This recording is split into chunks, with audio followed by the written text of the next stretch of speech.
been for the last, say, month change, 4 weeks, I guess. We've been talking about God's rule. In other words, the way God rules over his creation. And there are a couple of different categories we separated it into, but really, if you want to break it down into simple categories, you've got God's physical rule, or his rule over his physical creation, and his spiritual rule, or his rule over his spiritual creation.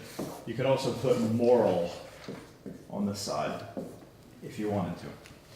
But way back in week 1, we looked at how God rules over his physical creation. So you're talking about plants, minerals, and possibly animals, depending on what you believe about animals. But bottom line is, it works pretty simply in the physical realm as far as how God rules. And by the way, I'm going very quickly because I'm recapping about a month's worth of information. But very simply, God's rule over the physical realm works by cause and effect. We know these things as the laws of nature. Really, they're just the reality of forces that God put into place that always work in the same way. So the forces that we call gravity, given the same set of conditions, will always cause the same effect. They are a cause that produces the effect over and over and over again. This is why science can exist, because it is observable, it makes sense, it is reasonable. It always works the same way. In other words, God values order and not chaos. That seems to be fairly evident in the way that he set up his creation. It seems to work this way. And he's actively guiding his creation towards order, which again is based on the fact that he loves us and cares for us and wants things to function well for us. And you can see that displayed in his laws, but that's all other stuff. Anyway, physical realm works by cause and effect. It just does. The spiritual realm is a lot trickier. It is a lot trickier. The main reason being that God created us differently than he did his solely physical creation. I mean, we do have physical bodies. Here we are. This is why we can interact with the physical realm. But we're more than that, right? There's a song I really like that says, when you lay me down, you'll only bury bones. Because I'm more than just my body. We are more than just our physical being. There's something deeper. In fact, if you take away the body, you haven't actually destroyed us. You just destroyed, well, the physical part of us, which is really, it's not us. The essence of us is something deeper. You call that the spiritual. And there's different things that makes up man, and we covered the different attributes of personality, we call that. But one of the most important, and one of the big things that makes it entirely necessary for God to rule over us differently than he does with the physical creation, is he created us with what is called a will. And we looked at the evidence of this scripturally, and because there are some people who would say we do not have the ability of a will. A will, by the way, some people call it free will. Really, it just means the ability to self-originate choice. In other words, freedom of action. We have the freedom and ability to choose. And God created us with this ability because he desires, well, let me just put it like this. What does God want from us? Why did he create us?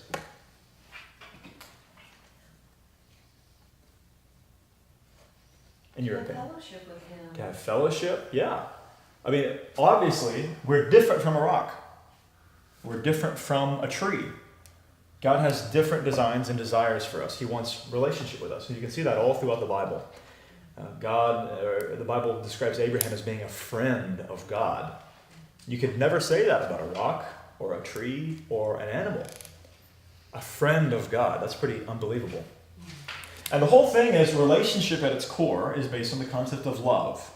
Specifically, if you're looking at the Greek concepts of love, you find 4 Greek words that are translated love in the English language. We have a very limited word for love, by the way. It's really confusing. You can say, I love that cake, or I love my wife, or I love my car, and what does it all mean? It's the same word, but it means a lot of different things. C.S. Lewis has a brilliant book called The Four Loves, in which he breaks these things down.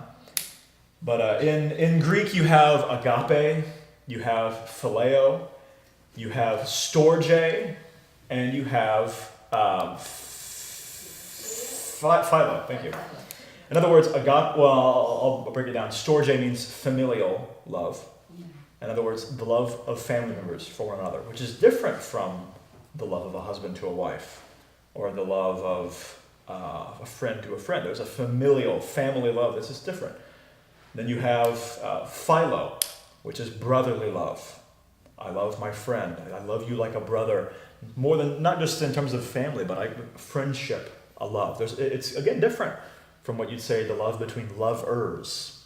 Again, we have such a limited range of vocabulary to describe these things. But this is why Philadelphia is the city of brotherly love. It's based on the Greek word philo, or in the feminine form, phila, which is Delphia, Philadelphia. You get the idea. And eros, somehow I forgot to mention that one. Eros is erotic love. In other words, the love of a husband for a wife, and back and forth. It's just different from these other ones. And then finally you have agape. And this is the one you see whenever you have commandments from Jesus to us to love your brother, or love one another as I have loved you. It's agape. And the closest word we have for it that's better than love would be benevolence, which doesn't mean much today because it's not in modern vocabulary. But if you go back, when I go back, I always go to Webster's 1812 dictionary, because those things are the closest to the actual meaning. We've lost so much of it in this day and age. But the bottom line is, it's willing the highest good, regardless of circumstance. That is the definition of benevolence. And that is our closest equivalent to the concept of agape love in the Bible. In other words, relationship itself, and this is just displayed by the biblical account, especially when Jesus is describing this thing. Relationship is based on love, and not just any love, it's based on agape love. But the biggest thing about love that our culture has missed today is that it's not just something you feel.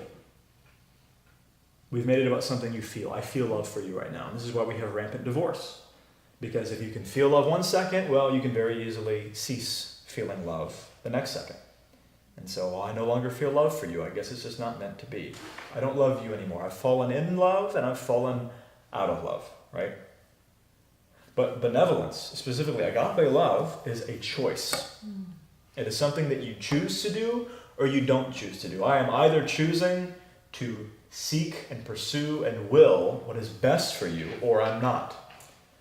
And this is what Jesus calls us to. And this is the basis of relationship. Marriage is not founded upon your feelings. It's founded upon whether or not you two are willing to will what is best for each other, regardless of how you're feeling. Now I'm going on a tangent, because this is a whole other subject. But God created us for relationship, and in order to create us for relationship, we have to be able to choose to love Him. And we can't choose to love Him if we can't choose at all. A rock can't choose to love God. A tree can't choose to love God because they do not have the ability of a will. But this is the big thing, is by opening up the possibility for us to love God, what else does He open up the possibility for?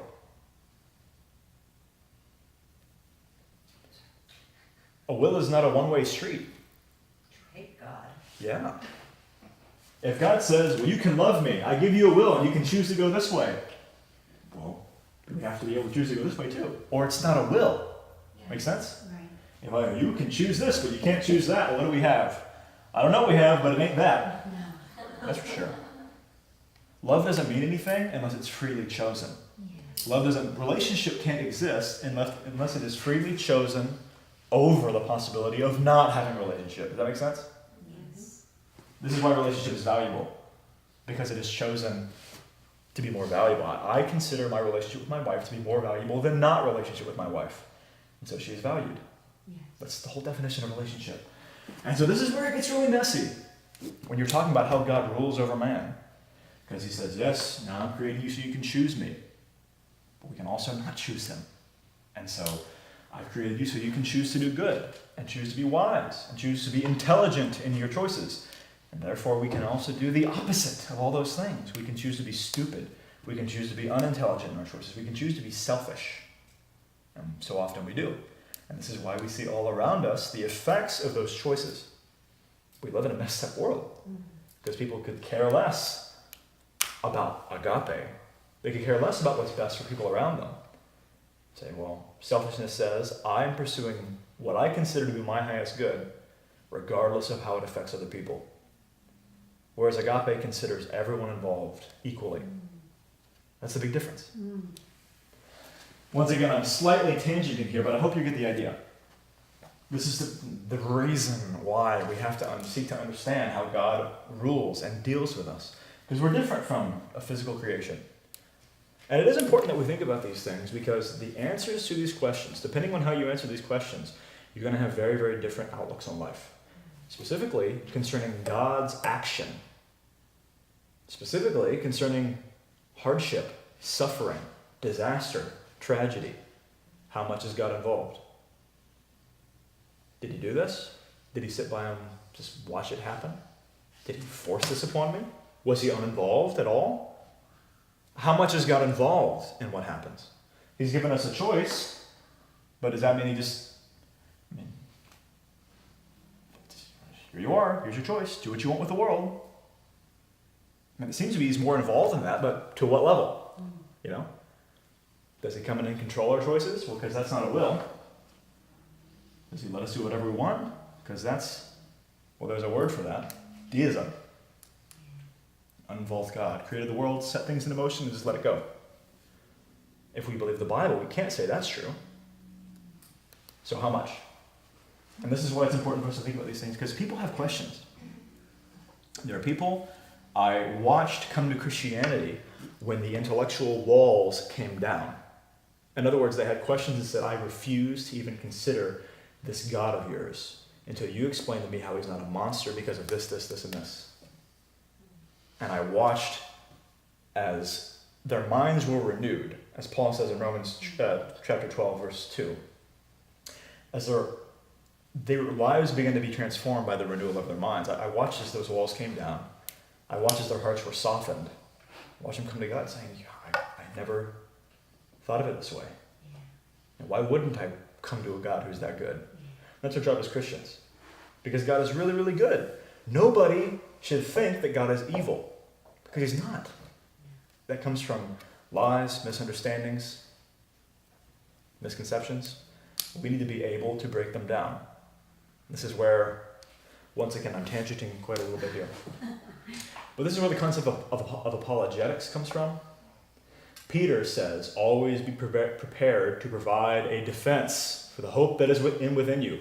The word defense is apollovia in the Greek, which means to provide a defense, towards the defense. That apollovia is where we get the word apologetics. Wow. What are we apologizing for? No, it's not an apology. Apollovia. We're always willing to provide a defense or an account of the hope that we have. Why do you have this hope? Why can you live your life like this, believing in a God who's so wicked or so whatever? Well, let me tell you why. That's our responsibility as Christians. Not for 2% of us. And that's stepping on some serious toes, because that is not emphasized in the church today. Not even by leadership is that emphasized. We ignore it. We say blind faith. Is there a place for blind faith? What does that even mean? More tangenting. Faith, I believe, is based on understanding. But that's another story altogether. So anywho, God has to deal with us differently, and the question is how? What does that look like? And we spent a whole lot of time looking at the biblical evidence for whether or not we have the ability to choose and what that means and all that stuff. For those of you who want to catch up, what's cool is that we have every single one of these classes recorded. We have them all online on our YouTube page and website, so you can go check them out and catch up as much as you like. But we will be moving forward here. I'll briefly recap God's means of direction up to the point that we've gotten so far. Basically, again, God desires order for us. He desires what is best for us. He desires love, functioning as we were designed to function. Physical law works by cause and effect, but how do we work with a will? And so really, when you're talking about, and this is all biblically founded, when you're talking about how God interacts with man, you can break it down into 5 categories. 5 distinct categories. And they go by level of intensity. Every category down the line gets more and more intense, more heavy-handed in the way God deals with mankind. So I'll briefly recap those.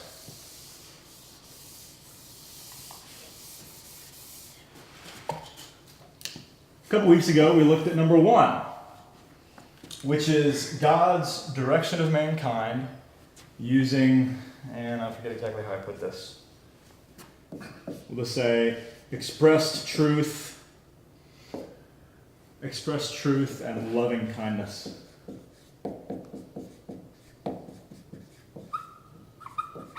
And this is the kind of level of influence where the best example would be a father or mother lovingly directing their child by just telling them what is right.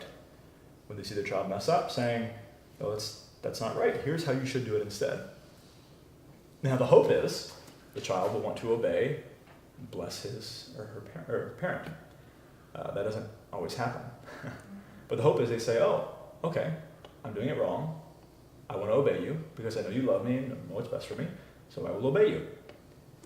And obviously, as you get the impression here, it's a fairly light way of dealing with us. If there has to be any kind of direction, this is God's preferred means. Over and over again in the Bible, you see this is his case. He just says, no, this is what's right. No, you shouldn't do that, do this. And sometimes in the Bible, man is corrected immediately. Often he is not, but sometimes he is. And that's great. Really, God prefers not to even have to do this. God wants us to be able to walk alongside him, freely and intelligently choosing to do what is right, for the sake of doing what is right. But if he has to correct us, he prefers to just tell us, express us. And he does this through the Bible. He does this through a lot of different means. Just by loving us, by lovingly correcting us and guiding us. So this is nice and this is warm and fuzzy. And this is, we talked about, and I'll briefly summarize it, we talked about the difference between an influence and a causation. An influence would be something that leans on you. So, if I said to Elijah, "I'll give you $10 if you do 10 jumping jacks." Now, have I forced him to do 10 jumping jacks? Like, does he have a choice in that? Yes. Yeah. Now, is he likely to do 10 jumping jacks? Yes. If you value money, I would do 10. If any of you want to give me $10, I'll do it right now. Now, what I've done is I've given him an influence. Maybe it's not even that powerful an influence. What if I said, "I'll give you $1 million if you do 10 jumping jacks"? I think any of you would probably do your best to do 10 jumping jacks. $1 million. That's an influence. I haven't forced anyone, even though $1 million is a strong influence. You still have a choice to say no, right? Now, causation would be if I could use, the force, pick Elijah up and force his body to do 10 jumping jacks. He has no choice in the matter because I am using some kind of external force over him. That's causation. I've caused him. There's no choice involved. There's a very serious difference between these two things. And it becomes very important to understand the difference when you're talking about the way God deals with man. So truth and loving kindness, would you say this is an influence or a causation? Influence. Yeah, pretty clearly. When man refuses to be directed lovingly, God hesitantly doesn't want to, but moves on to more powerful means of directing us towards order. So number 2, we call the consequences of moral law. And there's a lot of discussion that needs to go into this, but it would take a solid half hour to 40 minutes. So I'll try to do my best to summarize it. It will not be fully adequate, but if you want to get a good explanation, check out last week's video. But the bottom line is, a law is made up of the principle and the penalty. The principle is, do not do this, or do this. So the law behind murder is, don't murder, right? You shouldn't murder. That's the principle. It's the express truth. But a law isn't a law unless there's a penalty that goes along with the principle. Do not murder. If you murder, you will be thrown into prison. You will experience relative loss of freedom. You will possibly experience the loss of your life, capital punishment. There's a penalty that goes along with the principle. That's what makes the law a law. Now, why is that necessary? And again, I don't like to summarize like this, but I have to for time. Why is the penalty necessary? Because some people don't care that they're hurting other people. Now see, there are natural consequences to every action. Murder, if you take away the imposed penalty, the jail and the capital punishment, there's still very negative consequences that go with murder. Loss of life. If you murder someone's father, they lose their father. If you murder someone's husband, they lose their husband. There's tons of people who are affected by murder in a very negative way. It's destructive. Those are the reasons that God doesn't want us to murder in the first place. That's what makes sin sin. It's destructive and it's negative for everyone involved. But some people couldn't care that they're hurting God or other people or even themselves sometimes with sinful action. So sometimes you need a heavier form of penalty to scare them off, to restrain them. So the best example of what I'm talking about here is when you look at a place like New Orleans during Hurricane Katrina. The moment the penalty, or the fear of the penalty was gone, what did people do? They looted, they stole, whatever they wanted to. Why? Who's going to stop me, right? Now, they didn't care about the natural consequences. Right? They didn't care about the fact that naturally they were hurting other people. What was stopping them in the first place, and what stops a surprising amount of people from doing this kind of stuff, is the fear of the personal damage that will come with the imposed penalty. And this is something that God introduced with his law. He said, if you obey me, everything will go well for you. If you don't, you will perish by the sword. And so for some people, this is enough. For some people, the natural consequences, which is what he's expressing here. Don't do that because it's going to hurt you. You shouldn't do that. For some people, that's enough. For some people, it isn't. They have to have a stronger form of restraint, a deterrent, if you will. And there's a lot more that goes into this, especially when you're talking about the atonement. And there's a lot of really cool discussion that goes into it, which I hope to get to someday. But that's the basic idea. It's a heavier form of trying to guide us in the right direction. If you won't be directed by just me expressing what is right, maybe you'll be directed by the fear of personal well-being, right? And so, moving on quickly, we're almost to new material completely. Level 3 is God's direction of mankind using, I'll just say, calamity. I called this national calamity last week, but I'm changing the name. Because sadly, often throughout history, people have refused to be directed by this or this. People still commit crime. People still sin, even in the face of the imposed consequence, the penalty. Sometimes God needs a stronger form of direction to get their attention. Now let's backtrack for a second. Would you say that this is an influence or cause? We decided that this was an influence. What about this? So that's an influencer. Yeah, it's got to be, considering the fact that there are people who ignore it. Yeah. If it was a cause, well, nobody would go beyond that point, but people ignore it all the time. So it's got to be an influence. A stronger influence than this, but one that you can still ignore. Here's the thing with influences, no matter how strong it is, you can always ignore it. There's a nice verse that tells us this, where, let me see if I can bring it up real quick. It's too far away. Long story short, there is no temptation that is so great that you cannot resist it. God will never allow a temptation to get so powerful that you can't say no. He will always provide a way out. In other words, there's no point that an influence becomes so strong that you can't say no. And there goes your scapegoat. It was too hard to resist. And influence never crosses the point of causation. They're different things. It's a hard pill to swallow for a lot of people.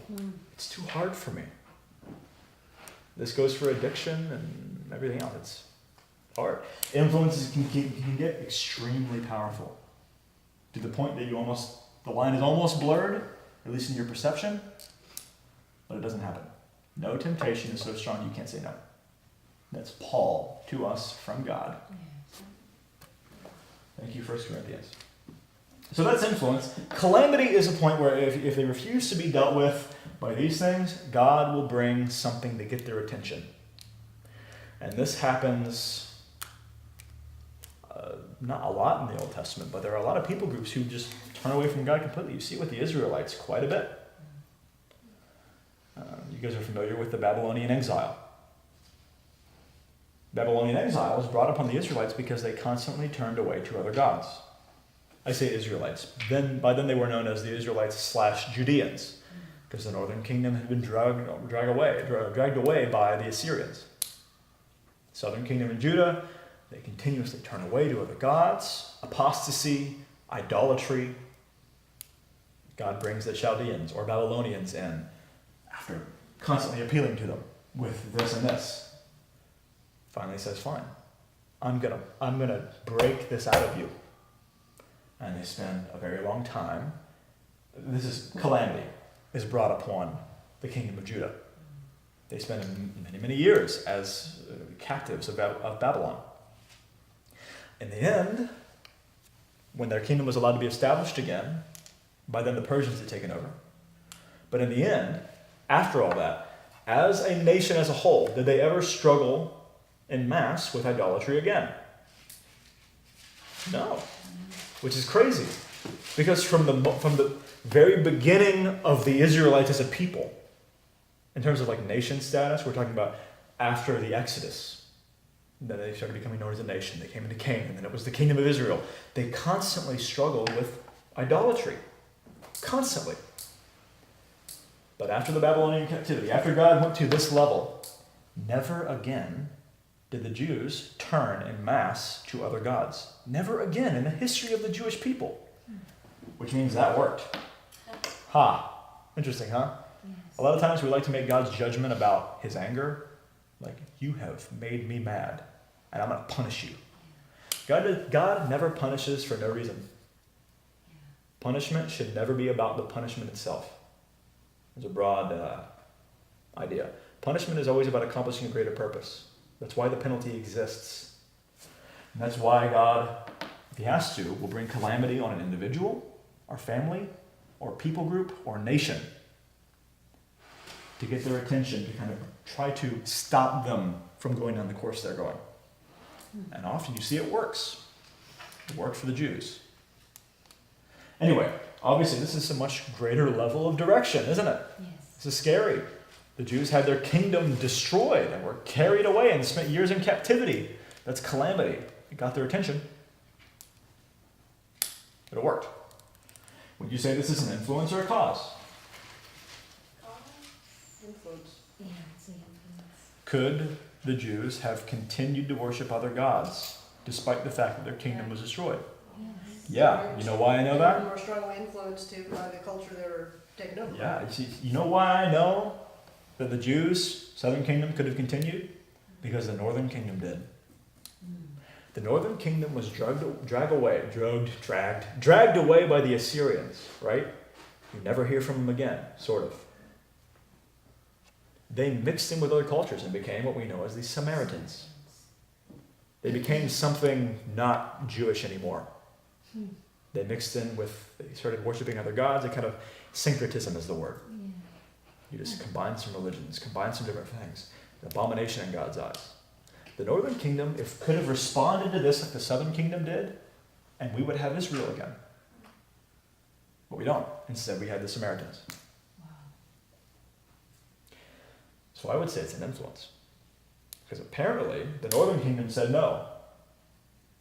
The southern kingdom said yes. Yeah. And if one can say yes and one can say no, well, it's something that you can say yes or no to. Yes.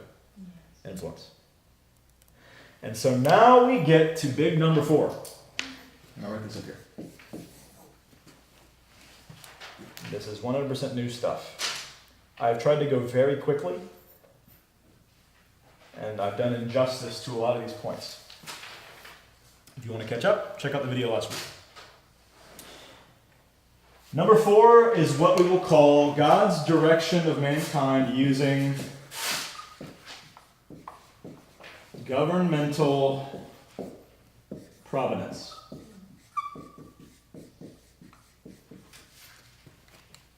Governmental providence. And there are times in biblical history when it appears that God goes above even these things. That God directs mankind in a very abnormal and unusual way. Through something, if it's not causation, well, it's really hard to tell what it is. It seems a lot like causation in a lot of cases, where he temporarily sets aside man's freedom to choose. In governmental providence, what you see is God allowing only one outcome. He says, I'm only going to allow this to happen. And it seems to go outside the arena of influence, inside the arena of causation to some level. So I'll give you an example, because human beings can exercise governmental providence over other human beings. The example would be, I'll just use Elijah as an example again. This is just because you're my brother. Okay. If I snuck up behind Elijah and knocked him over the head really hard, knocked him unconscious, and I picked him up, and I drove him out to my car, and I don't know, he woke up in Georgia or something. Where was his choice in all that? We didn't have a choice. Did he have a choice to go to Georgia? No. I exercised governmental providence over his life and got him to Georgia. He had no choice. He had no free will in the fact that he went to Georgia. There was no choice involved. So when and why might God need to do this for us?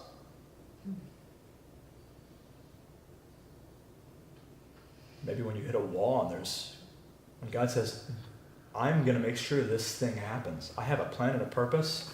You guys, through your stupidity and selfishness, are going to ruin a lot of good things. Now, God had a plan and a purpose for the Jews. When you're talking about the Babylonian captivity, how were they ruining it? Boy, every way possible, really. They just turned away from his purposes completely. Because I have a plan for you. The big thing was Jesus Christ. I have a plan for you guys. It was more than just Jesus. That's a common mistake. They had a plan for them. They wanted to use them. That they were to be his missionary people. A light to all the people groups in the world. So, question. Where was the free will of the Jews when the Babylonians came and destroyed their kingdom and dragged them off as slaves? They didn't have any at that point. No more than if I kidnapped Elijah and took him to Georgia. Yeah. Their free will was restrained. They refused this, and this in many cases. Now, this is where it gets kind of weird, because the Babylonian captivity was a calamity, but there was a lot of this going on, because they had no choice in parts of it. In the fact that they were forced to go to Babylon, there was no choice. Now, how they responded to that was where their influence comes in. It's where the choice comes in. They had no choice in what happened to them, though, and where they went. But isn't that some of that consequences because of that? Yeah, definitely. And this is the thing. Every single one of these just builds on the others. Mm-hmm. So when you're talking about this, there's here, here, and here all wrapped up in it. If you're talking about this, you're not going to find this, this, and this. Think of like a pyramid. But God might need to do this when he has decided that he needs to accomplish his purpose, this goal, and we're going to ruin it because we're being stupid. I don't really understand the difference between number 3 and 4. With number 3, and I'll do, it is tricky because I use the same example for this and this. So I'll use another example for this here. The example we used last week was the plagues of Egypt. Yes. Now the plagues it was calamity was brought on a nation. You had the Nile turning to blood, frogs coming up from the Nile. You had gnats and flies and the death of livestock and boils and all this stuff. If we have time, we're going to go into more of that tonight. Every single one of those was appealing to Pharaoh and the Egyptians to release the Israelites, right? Now, that's calamity. And it was all influence. And as you see over and over and over again, Pharaoh and the Egyptians say no. Governmental providence is where God says, you know what? I'm forcefully moving you out of the way and getting my stuff done. We'll go through some examples, and hopefully it'll help a little bit more. But the bottom line is that God, when push comes to shove, God is not going to allow the selfishness of man to completely derail his goals and plans for the world. Now, God, we should give him a lot more credit than we do, because his plans aren't black and white. He seems to be very wise. There's a lot of leeway, it seems. There are times, it seems, when he doesn't get his way, even in the Bible, which is crazy to think about. That's beyond the scope of our ability to talk about right now. But there are things that God says, I'm going to do this. I don't care what you choose, I'm going to make it happen. Jesus Christ is coming, for instance. You're just going to do it. Didn't care what you choose. He's doing it. And we could define the terms, but I'm going to pass over it really quickly. But just the basic idea, and we'll look at examples because it is confusing, especially as we move forward. This one specifically, much more so than number 5, is tricky to get. The biggest thing is it's very similar to calamity, but it moves into the realm of causation. There is no choice involved in particular aspects of it. But still your reaction to it is your choice. The reaction to it is a choice. And so this is less about God. Often it's less about God guiding an individual and more about God moving an individual out of the way to accomplish something bigger. Make sense? Pharaoh was in the way of God. And we'll look at exactly how God dealt with that because it gets really weird. But we'll see if we have time. I really hope we have time.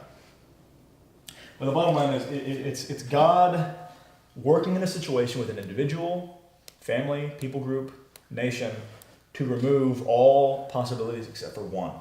I'm going to get to this one. To remove all outcomes except for one. Ensuring that his exact purposes are going to happen in exactly the way he wants them to. It's abnormal, and it's unusual. God removing all alternate choices.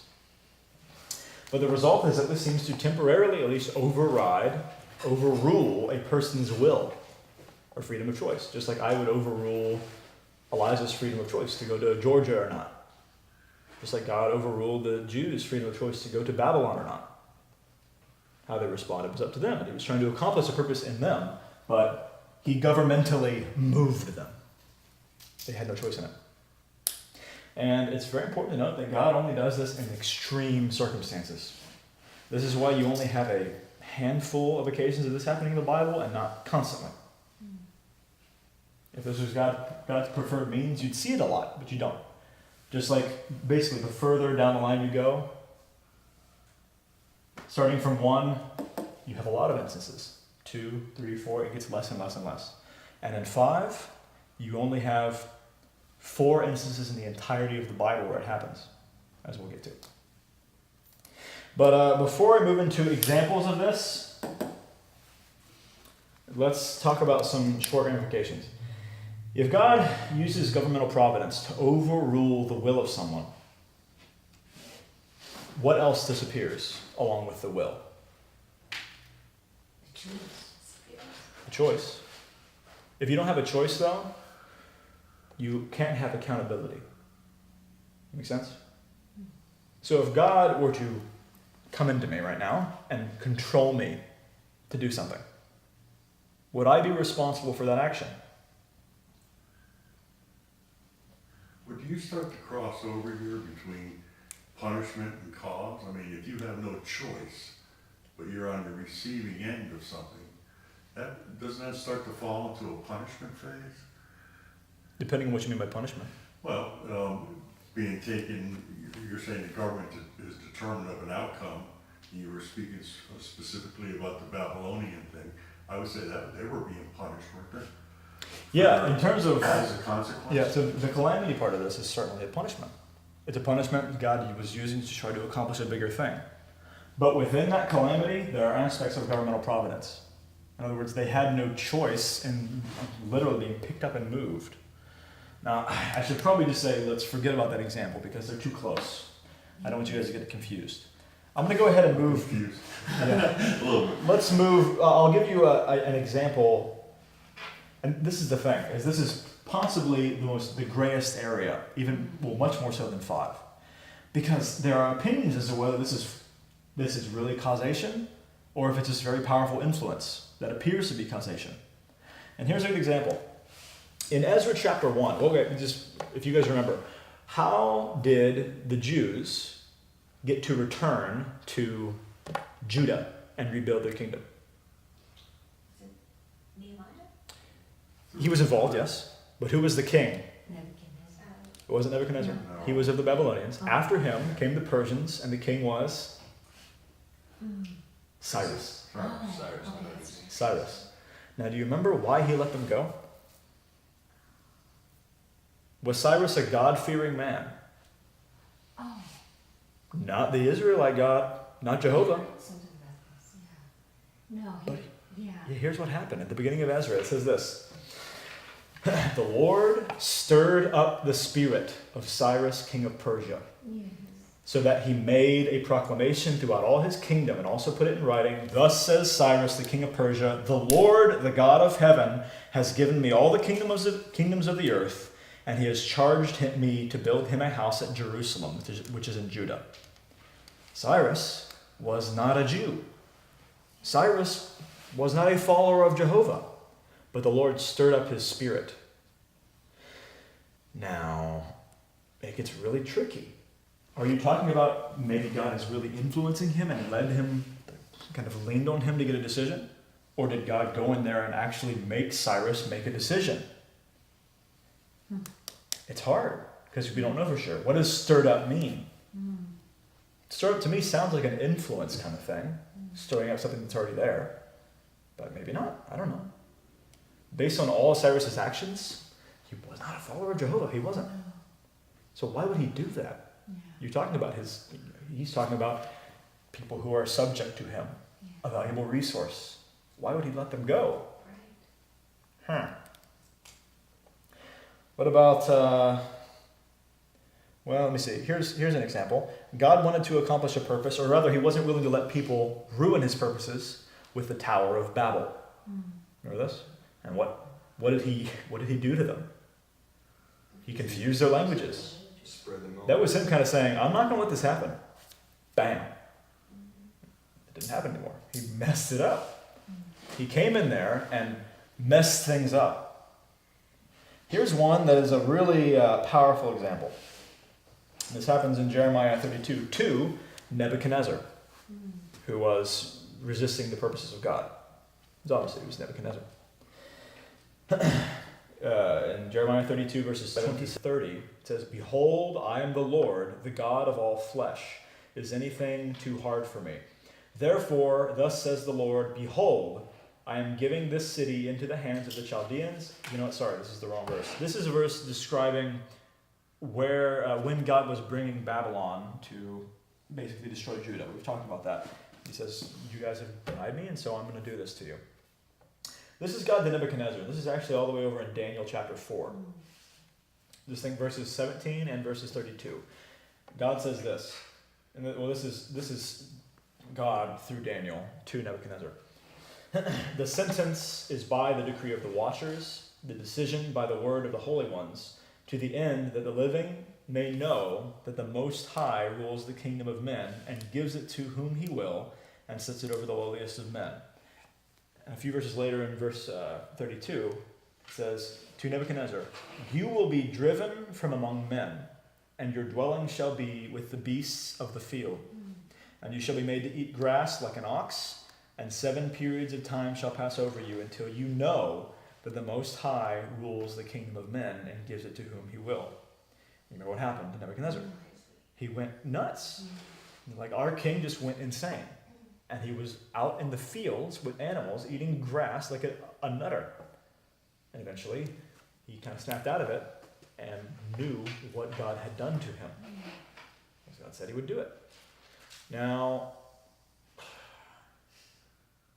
it seems like God went in there and messed with Nebuchadnezzar's ability to do anything. He made him crazy.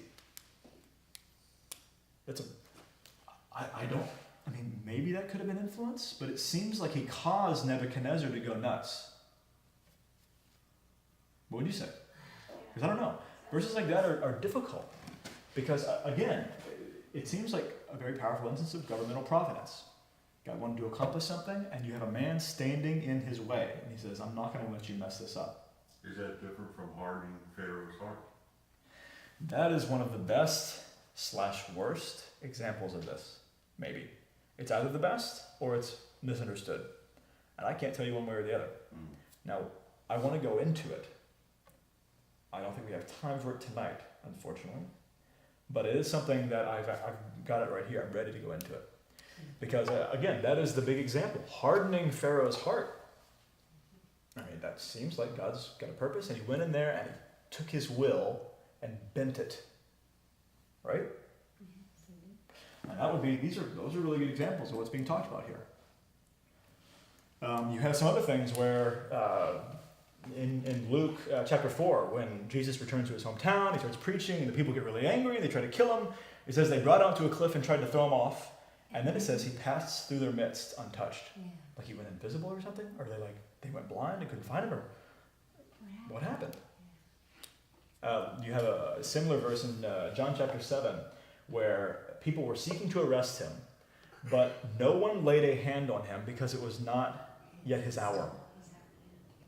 So in other words, God had a purpose and said, nope, I'm not going to let your wills get in the way of this. This is what you'd call governmental providence. He said, I've got a purpose and you're not getting in the way. Yes? I was also reading Romans today, actually, and Paul talks about why are some people's hearts hardened against God? It could be for some, purpose that he has that's not ours to understand. So just go with it. Don't worry about those people. Just, Yeah. Yep. Romans chapter 9 is very unfortunately tied to this discussion. Because, well, I'd like to go there one of these days, but it would take a few weeks, because Romans is one of the most complex, multi-layered, and misunderstood books in the New Testament, I believe. People like to take one chapter out, but Paul is building a very complex, multi-layered argument from the very beginning, focused at the Jews. Anyway, but yeah, I mean, there are instances in the Bible where this is happening. Now, is it very strong influence or is it causation? There's debate. Now, if it is causation, there can't be accountability. Because, look, is the rock accountable for falling? Why not? Well, it's a rock. But more importantly, what made it fall? Natural law. Did it jump off? I'm going to fall down this cliff and fall into a person and kill him. The rock is guilty of murder. No. Gravity made it fall. Gravity is a what? It's a cause. Yeah, but aren't we if we fail in those first 3 steps that you have, isn't that then a cause for God to act in the fourth? Yeah. Depending on whether you say that this is a cause or an influence. Right. And again, I'm not willing to stake a claim one way or the other. Because I've heard explanations for how these things could all be causes, and I've heard explanations for how all these things could be influences. I have at one point very strongly stood here that there is no cause. But in recent years I've moderated my views. Because at first I really hated the idea that God could come in and mess up and infringe upon the wills that he gave us. But then again you're like, okay, well, why couldn't he? I mean, we know he has the power to, but would it really be the end of the world? I mean, one thing, when you're looking at this, you never once see it involved in the arena of salvation. Never.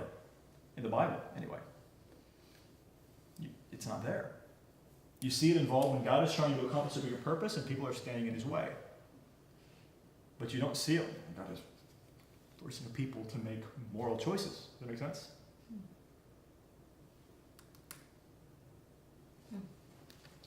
So, yes. Really quick. So what you're saying is like, God is not, I guess a good word would be infringing upon free will in the arena of moral decisions.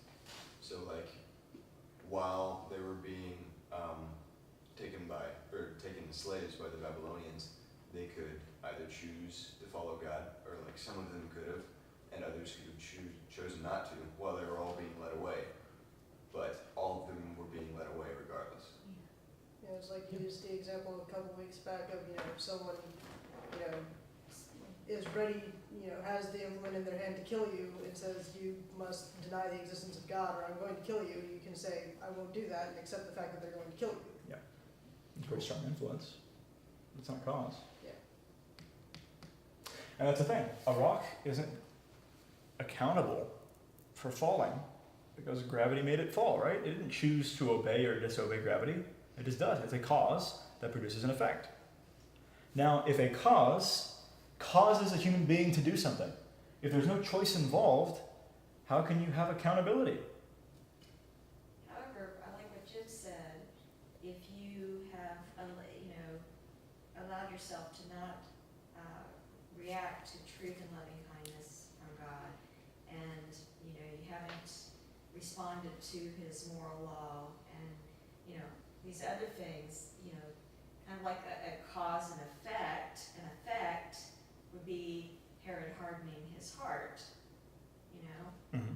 And so, up to here, if these are all indeed influences, everything that has happened here, and every response that you choose, is 100% on you, right? Everything. Yeah. It has to be. Yeah. Now, if I were to use the force on Elijah, and, I don't know, control him into insulting all of you, who would be responsible for that action? Well, if you were controlling it, it'd be you. Yeah, right? Yeah. Without the freedom to choose, there cannot be accountability. This is the basis of law. If you want to study law, that's the basis of law. There has to be, well, specifically there has to be three things in accountability. And this is William Blackstone, guys. You have to have the ability to understand law, or truth, or what is right, as in the cognitive ability to know what is right. There are people who you describe as invalid, or people who are mentally unable to understand what is right and wrong.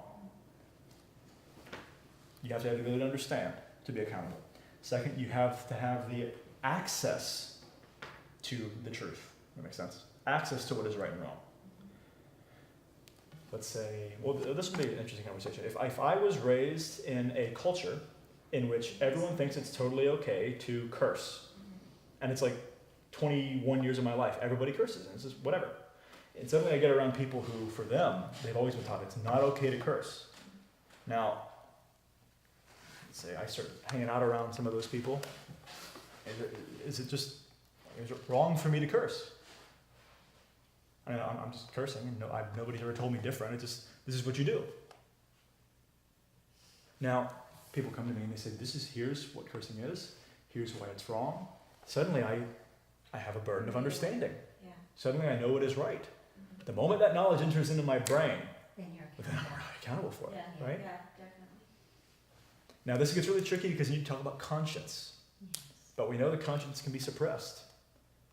There are children in foreign countries who have just grown up surrounded by people who are doing things in which their consciences and certain things have been completely suppressed Yeah. by the adults around them. Like ISIS right now. Sure. Taking young children And it's- teaching them how to. And it's really hard for me to say yes, because I don't know, Yeah. Yeah. Yeah. Probably. It seems like that's a good example, Yeah. but maybe not, I don't know exactly what's going on there. The bottom line is, for there to be accountability, you have to have access to the truth and the ability to understand the truth. And finally, the ability to respond or act in alignment with what is right, with the truth. So this last one, the ability to choose, if you're talking about governmental providence, if you're talking about being controlled by something without, from outside, well, that last one's gone. Because you're talking about human law, well, accountability has to disappear as well. in theory. Now, again, when we're talking about the hardening of Pharaoh's heart, which is really, it's such an interesting subject, because you have to go into the Hebrew language and look at the word for harden. You've got to look at who did hardening and when, because it's not always God hardening Pharaoh's heart. Pharaoh hardens his own heart as often as God hardens his. And wait, what does it mean? Exactly what's happening there? Why does God seem to hold him responsible if God's the one forcing him to make the decision?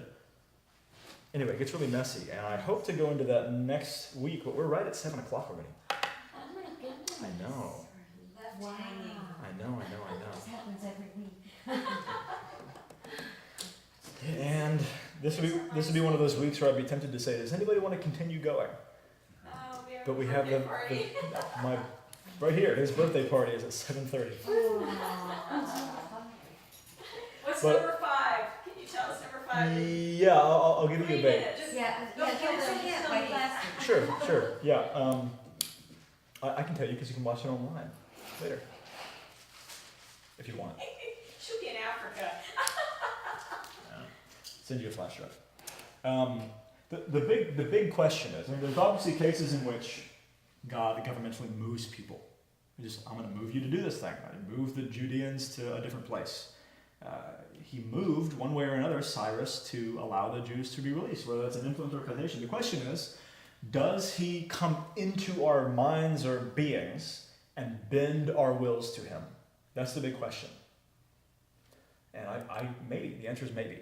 You're talking about when we're in the talking about right here. providence part? I'll give you a hint to the next one in just a second here. But the question is maybe. And I think we have to be open to the possibility that he does. Yes. We have to be. Now, what is definitely true is it is extremely, extremely rare. You can find like under 10 examples, even possible examples of this in the Bible. I read off the majority of them to you just now. Yeah. Very, very rare, and God only does it in extreme circumstances. Number 5 is even more rare, and it's much worse. Number 5 is when a person, specifically a people group really, gets to a point where they are so far gone that there's either no saving them, like they are what you call incorrigible. They've hit a point where they are firmly rooted in their wickedness. And God finally has to say, for the sake of everyone around you that you are hurting, I'm going to remove you from the scene. Not remove your ability to choose from the scene, I'm going to remove you. Or give you over to a depraved mind, which is another. Yeah, but specifically, you're talking about a Pauline thing in 1 Corinthians. And that would be referring to, also Romans, that would be referring to saying, let you do what you want. He's talking in the church context where he says, he says, give him over to the devil. Oh, yeah. He says, you just go do what you want. And maybe you'll have hurt your life so much that you'll see that it is not worthwhile, and you'll come back and we'll be able to speak into your life. That's a different thing. With number 5, the term is, I'll give you the term.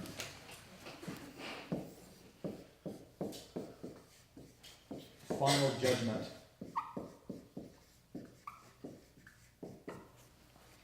This is something that serves no other purpose than to remove this bubble of wickedness from a world where it is doing nothing but hurting everybody. There are 4 cases of this you can find in Scripture. Some bigger than the others. The biggest one would be the flood. Oh, yeah. Old Testament, huh? Old Testament. Like, and would another one be like with Lot and his? Sodom and Gomorrah Yeah. would be number 2. Canaanites also. The Amalekites, number 3. Yeah. And the Amorites, number 4. It's the only 4 cases in the entirety of the Bible. Wow. And so, once again, you get rarer and rarer. Either next week, and depending on how much time we have, next week and the week after, we'll be looking at every single one of those cases. Because God, as much as people like to believe this about him in our modern society, in the Old Testament, God hates to do this. And it breaks God's heart. And you can see that really, really clearly if you just look. He hates it. So anyway, we'll look at this in depth. And this is perhaps perhaps more than any of these others, this is extremely important to really think about. Because it is those 4 cases in Scripture that maybe more than any others are used to say that the Old Testament God is a hateful, angry, wicked God. Yes. The fact is, he's not. But we'll look at that. I hope that's enough of a tip, or a hint. Wow. Thanks, guys.